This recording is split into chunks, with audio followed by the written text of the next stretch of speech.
It's true, like I notice I explain who I am very differently depending on who asks the question. Oh, really? Yeah. Oh, yeah. There's certain contexts where I try to leave the physics out of it because people get all like, oh my God, you're like physics. I can't talk to you. You're scary.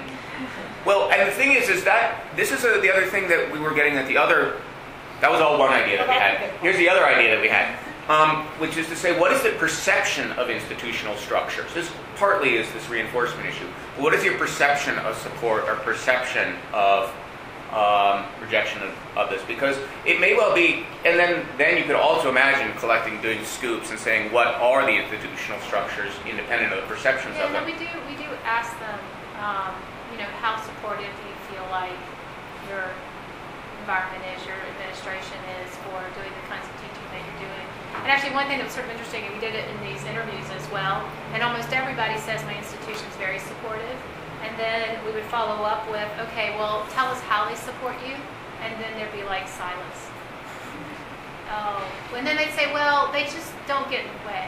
They let me do what I want. So it turns out that they perceive support as being just simply not preventing them from doing it. But very rarely was there any perceived actual positive support. You found that in the task force for physics teacher preparation as well. Exactly the same.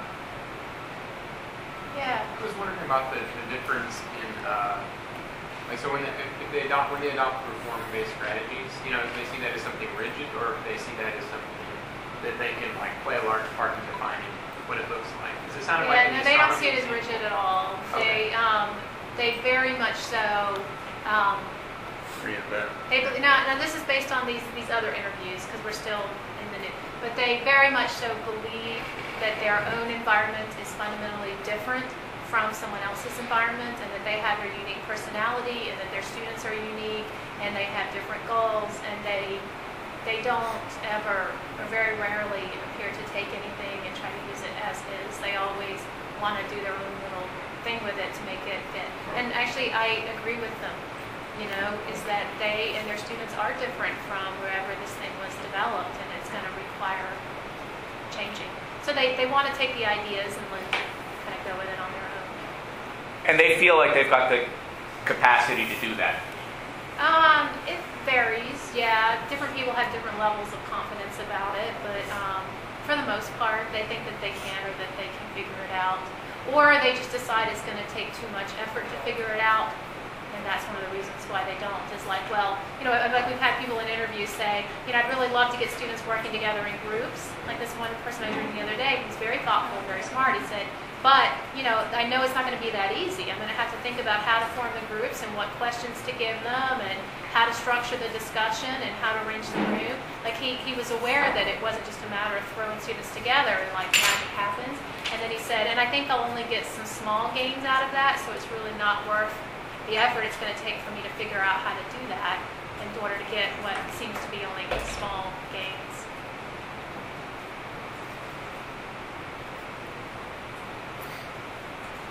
Did you address their perceptions on the gains that they would get from research-based? No, we didn't. We figured that we would talk to them once we got the data in and ask them to reflect on what happened, but we didn't. We've done one set of interviews so far, which is the pre-semester in the fall, and we didn't actually talk about that. Yeah, it'll be interesting to see. We were planning once they get it in, and that would be part of the post-semester interview is, okay, here's your gains, what do you think about it, And I think it would be interesting to discuss the different types of gains. So the gains in terms of actual content knowledge and attitude towards the subject, and confidence in the classroom, and the ability to ask questions.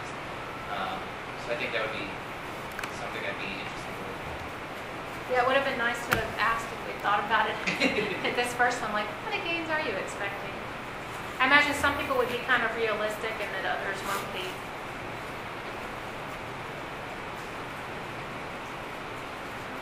I'm wondering how you're doing the conceptual testing if they're not teaching an introductory.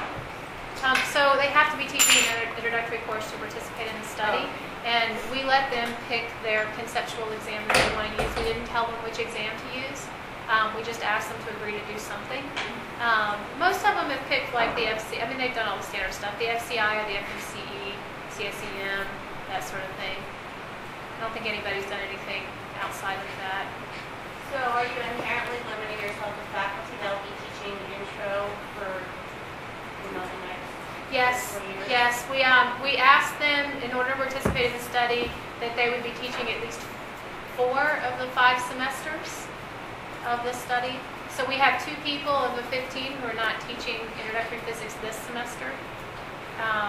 You know, there was no way we were going to get someone, well, there's a few people, but particularly from like the bigger research institutions, it's hard to find. And we did try to have a mix of people from different kinds of institutions across the board, instead of just like, you know, all undergraduate degree granting institutions, for example. And so we did have to do that, say, well, you're doing at least 4 out of 5 of the semesters. Yeah, my hope is that, you know, because they're participating in the study, they might be, we didn't actually say it, but I'm hoping that they might be encouraged to suggest to their departments that they teach intro courses, you know, if they weren't, that they kind of get into that and do that. We just do the best we can.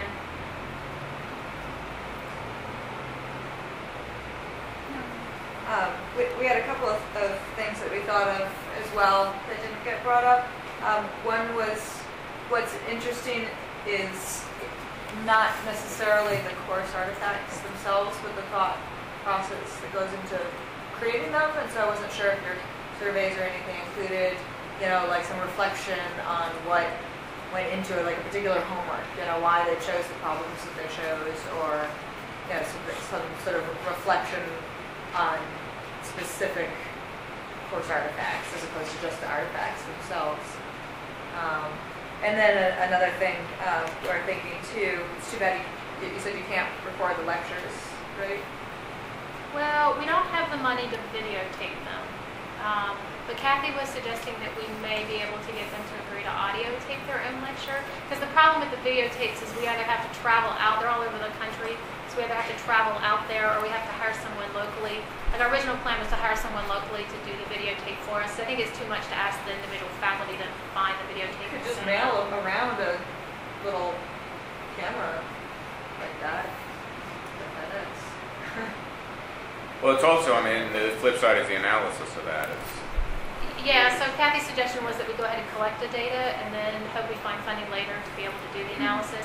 We our project got cut back so far that we're pretty stretched now to try to, like we cut back, we were going to do weekly surveys and we cut that to every other week, and just to try, because it's just, we had a postdoc in the initial thing, which I'm really upset about because I really like Chandra.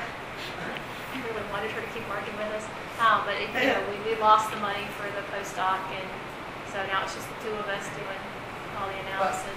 Well, then my next suggestion might not be feasible in terms of time, but it would be particularly useful if you were able to capture the lectures in some way.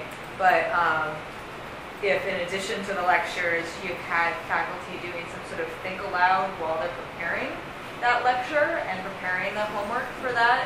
So just, I mean, we know that think alouds affect what people actually do, but it's the best that we've got in terms of getting a snapshot, not just of what they do, but of the decision process that goes into creating those things, as opposed to reflecting after the fact, oh, I did this because, you know, people are really bad at doing that. They backfill their explanations to fit with their own self-perception. But perhaps if they're doing some sort of think aloud while they're in the process of creating those course artifacts and creating their lecture and like what their, you know, intentions are for their students and stuff, it could be really interesting. There would be a lot of data. Yeah, I think it'd be hard to collect and get that, but and that would just be audio. That was actually reminding me of a concern I had when you were talking about the project, is that I feel like the bi-weekly reflection affect how the teachers are approaching it. I mean, and I think it's okay because they're going for the best case scenario, and I think it can only. yeah, no, absolutely, we will impact them. You know, like not only like we're paying them to, you know, be innovative, basically. And, you know, the number of them have said, I think that they actually are enjoying participating because they get to actually talk to somebody about their teaching and, you know, who's interested in it and go into all these details and stuff. And so we absolutely will influence them, and I believe they're more likely to be successful with doing these implementations because of our involvement. But like I said, what we're doing this as is best case, right? Right? They've got everything going for them, including us following them along and rooting them on.